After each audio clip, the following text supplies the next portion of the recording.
নমস্কার বন্ধুরা, আমি বিশ্বজিৎ আর আপনারা দেখছেন আমাদের YouTube channel Nifty prediction for tomorrow. আজকের ভিডিওতে আমরা আলোচনা করব নিফটি এবং ব্যাংক নিফটিকে নিয়ে। দেখার চেষ্টা করব যে আগামী সপ্তাহে বাজারের রেঞ্জ কি হতে চলেছে, তার সাথে সাথে দেখব যে আগামী সপ্তাহে আপনারা ট্রেড কিভাবে করবেন। ভিডিওটা খুব ইম্পর্টেন্ট হতে চলেছে, মন দিয়ে বোঝার কিন্তু চেষ্টা করবেন। গতকালকেও আপনার সাথে এই প্যাটার্নটা ড্র করে দেখিয়েছিলাম নিফটির ক্ষেত্রে এবং ব্যাংক নিফটির ক্ষেত্রে। সেই অনুযায়ী যদি দেখেন তাহলে কিন্তু এখানে কনফিউশন ছিল যে যদি বাজার রিটেস্ট করতেই আসে আলটিমেট, তাহলে কোন জায়গাটা থেকে ঘুরতে পারে। সেক্ষেত্রে আপনাদের সাথে শেয়ার করেছিলাম যে 24,480 এই জায়গাটার মধ্যে যদি বাজার লো করে, এখান থেকে ওপরের দিকের জন্য মুভ কিন্তু করলেও করতে পারে। আজকের দিনের লাইভেও আপনাদের সাথে যখন শেয়ার করছিলাম তখন দুপুর 1টা বাজে, সেই সময় কি বলেছিলাম যে আলটিমেট এখান থেকে দেখতে পাচ্ছেন ডট টু ডট কিন্তু লো হয়েছে, এখান থেকে কিন্তু বাউন্স করেওছে। যদি সাস্টেন করে যায়, আজকে রেঞ্জ বাউন্ড বাজার তো থাকবেই, যদি সাস্টেন করে যায় তাহলে কিন্তু আপনারা দেখতে পাবেন এখান থেকে উপরের দিকের জন্য মুভমেন্ট। আর যদি ক্লোজিংটাই দেখেন যে তলাতেই হয়েছে বা লেভেলটাকে ব্রেক করে দিয়েছে, তাহলে কিন্তু বুঝে যাবেন যে তলার দিকে এই যে সুইং লোটা এটাকেও ব্রেক করবে এবং বেশ কিছুটা তলার দিকের জন্য মুভমেন্ট করতে শুরু করবে। আলটিমেট কি করেছে, নিফটিতে বলুন বা ব্যাংক নিফটিতে বলুন, লেভেলগুলো কিন্তু ব্রেক করেই বন্ধ করেছে। তাহলে আলটিমেট এখান থেকে কি বোঝা যাচ্ছে যে তলার দিকের জন্য বাজার কিন্তু ইন্টারেস্টেড। যদি ঘুরতেই হতো তাহলে এই মুহূর্তে এই যে জায়গাটা দেখতে পাচ্ছেন এই লোটা, যেটা হচ্ছে 24,490 480, এই লোটার পর এখান থেকে উপরের দিকের জন্য ঘুরতো, তাহলে এখান থেকে ঘুরে নি। তাহলে এই যে প্যাটার্নটা দেখতে পাচ্ছেন আপাতত এইটা এই মুহূর্তে কিন্তু ইনভ্যালিড অবস্থায় পড়ে থাকে। এবার কোন প্যাটার্নটা অ্যাক্টিভেট হয়ে গেল অলরেডি, সেটা হচ্ছে এই উপর থেকে তলার দিকের জন্য প্যাটার্নটা অ্যাক্টিভেট হয়ে গেল, যেটা হচ্ছে 23,800 820 পর্যন্ত টার্গেট হতে পারে। তার মাঝখানে কোথায় গিয়ে দাঁড়াতে পারে, এই জোনটার কাছাকাছি দাঁড়াতে পারে। কেন দাঁড়াতে পারে? কারণ বাজারের মধ্যে ফেজ হয় তিনটে, তার মধ্যে একটা ফেজ যেটা হচ্ছে ডিক্লাইন বাজার, সেটা কিন্তু এই মুহূর্তে চলছে। এখানে কিন্তু ইন্ট্রাডে করে ভালো প্রফিট করতে পারবেন, কিন্তু ডেলিভারিতে যারা নিয়ে কাজ করেন বা আজকের দিনে যারা ডেলিভারি অলরেডি নিয়েছেন সোমবার দিনের জন্য, তারা হয়তো কিন্তু 50% ক্যাপিটাল ওয়াইপ আউট করে ফেলবেন। কারণ এই ডিক্লাইন বাজারের নিয়মই হচ্ছে এটা যে কখনো ওপরে কখনো তলায় এই রকম সিচুয়েশন কিন্তু তৈরি করতে থাকে, এবং সেই সিচুয়েশন অনুযায়ী ইন্টারডে তো ভালো ট্রেড হয়, কিন্তু ডেলিভারির ক্ষেত্রে কিন্তু ভালো ট্রেড হয় না বা পজিশনের ক্ষেত্রে ভালো ট্রেড আসে না। এইটাও একটা ফেজ, এটা হচ্ছে সার্ভাইভাল ফেজ। তো এই ফেজটাকে কিন্তু আপনাকে কাটাতে হবে এবং ট্রেডিং করতে হবে, এবং এইটা হচ্ছে চ্যালেঞ্জিং এমন একটা জায়গা যেখানে টেকনিক্যাল ছাড়া আপনি কিন্তু কোনোভাবেই কোনো উপায় নেই যে এখান থেকে আপনি এটাকে রিকভার করে নেবেন। বা এই সময় যারা টেকনিক্যাল না জেনে ট্রেড করতে যাচ্ছেন, তারা কিন্তু এমনই লস করবেন যে মার্কেটে আর ফিরে আসতেও আসবেন না, বা আবারও পয়সা জমিয়ে হয়তো ফেরত আসবে। তো এইটা হচ্ছে এইরকম ফেজ। কেউ যদি সত্যি টেকনিক্যাল শিখতে ইচ্ছুক থাকেন, তাহলে আগামী 7ই সেপ্টেম্বর থেকে আবারও টেকনিক্যাল কোর্স শুরু হচ্ছে, আপনারা জয়েন করতে পারেন। নিচে ডেসক্রিপশন বক্সের মধ্যে লিঙ্ক দিয়ে দেওয়া আছে, ওই লিঙ্কে ক্লিক করার পর বাদ বাকি ডিটেলস আপনারা পেয়ে যাবেন। এবার আসি তলার দিকে, এই যে প্যাটার্নটা অ্যাক্টিভেট হয়ে গেছে সেই অনুযায়ী কি 23,800 পর্যন্ত দেখবো, নাকি মাঝখানে এই জোনটার মধ্যে কোনো একটা জায়গায় দাঁড়াবে? কেন বলছি? কারণ ডিক্লাইন ফেজ বাজার আছে, তলার দিকে তো দেখাবেই, কিন্তু সাস্টেন করবে না, উপরের দিকের জন্যও চলে যাবে। সেক্ষেত্রে কি হতে পারে, 24,229 থেকে 24,120 এই জোনটাকে টার্গেট করতে পারে এই মুহূর্তে।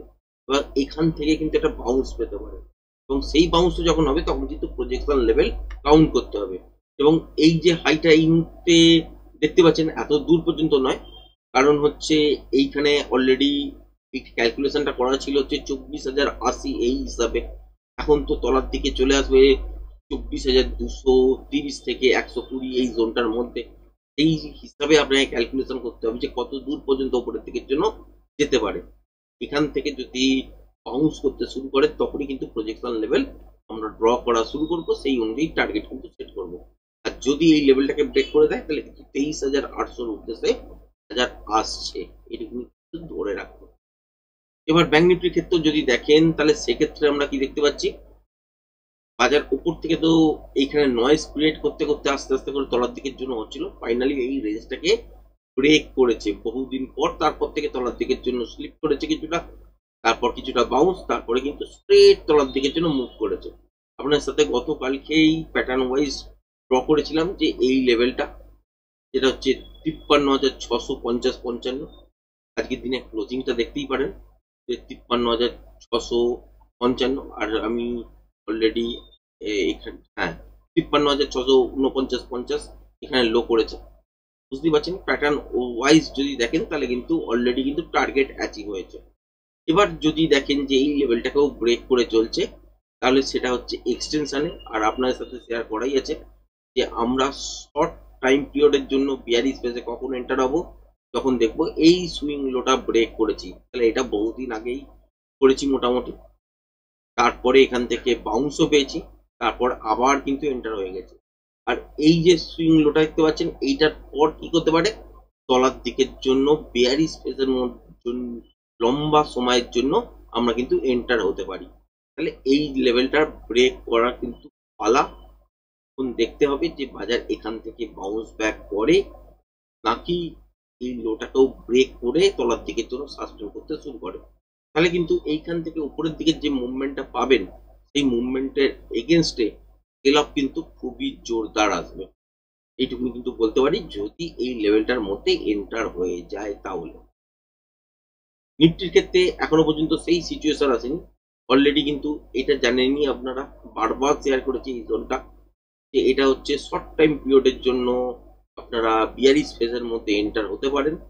লম্বা সময়ের জন্য মানে লং টাইম পিরিয়ডের জন্য যদি বিয়ারিশ ফেজে এন্টার করতে হয়, তাহলে এই সুইংটা তলার দিকের জন্য এন্টার করতে হবে এই ব্রেক করে, যেটা হচ্ছে 23,980।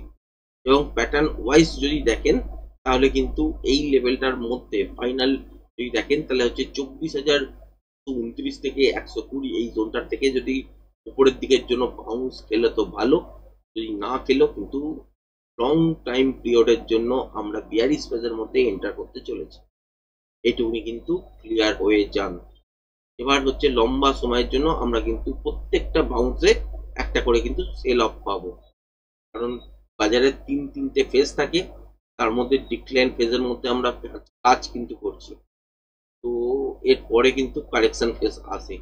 তো এরম ভাবেই কিন্তু আলটিমেট বাজার চলতে থাকে। এই রকমই নলেজ যদি আপনারা টেকনিক্যালি যদি সাউন্ড হন, বা যদি চান যে টেকনিক্যালটা প্রপার ওয়েতে শিখতে, বা কিভাবে কাজ করে, এবং যে জিনিসগুলো আপনাদের সাথে ড্র করে দেখাচ্ছি অ্যাকচুয়ালি এর মানে কি, কোন জায়গায় কনফিউশন হব, কোন জায়গায় ক্লিয়ার হয়ে যাব, কোন জায়গা থেকে বাউন্স আসতে পারে, কোন জায়গা থেকে আসতে পারে না, এবং প্যাটার্ন কিভাবে আইডেন্টিফাই করব, প্রজেকশন লেভেল কিভাবে ড্র করব, এবং আরো বিস্তারিত অনেক কিছু যেগুলো হয়তো সোশ্যাল মিডিয়ার মধ্যে বলা সম্ভব নয়, যে এন্ট্রি কিভাবে করব, কোথায় এক্সিট করব, তারপর আর এন্ট্রি কোনোভাবেই হবে না, প্রফিট বুক করতেই হবে। তো এই সিচুয়েশন গুলো যদি দেখেন যে কিভাবে বাজার চলে এবং বাজারের রেঞ্জ কিভাবে বার করব, সেটা আমি আপনাদের সাথে রেগুলার বেসিসে শেয়ার করে থাকি, যে রেঞ্জ বাউন্ড হবে নাকি ট্রেন্ডিং টাইপের ডে হবে। তো এইরকম সিচুয়েশন গুলো যদি আপনারা বুঝতে চান, শিখতে চান যে অ্যাকচুয়াল বাজার কিভাবে চলে, এবং স্টক মার্কেট নিয়ে যদি সিরিয়াস থাকেন বা একটা এক্সট্রা ইনকাম জেনারেট করতে চান, তাহলে টেকনিক্যালটা কমসে কম শিখুন। নিচে ডেসক্রিপশন বক্সের মধ্যে জয়নিং লিঙ্ক দিয়ে দেওয়া আছে টেলিগ্রাম চ্যানেলে, ওখানে গিয়ে জয়েন করতে পারেন। তার সাথে সাথে কোর্স সম্বন্ধিত ডিটেলস আপনারা কিন্তু ওই চ্যানেলের ভেতরেই পেয়ে যাবেন। যারা সত্যি শিখতে ইচ্ছুক আছেন তারা যোগাযোগ করতে পারেন, আর উপরে আপনাদের কন্ট্যাক্ট নাম্বার এবং হোয়াটসঅ্যাপ নাম্বারও শো করছে। তো আজকের ভিডিওটা এই পর্যন্তই রাখছি, ধন্যবাদ।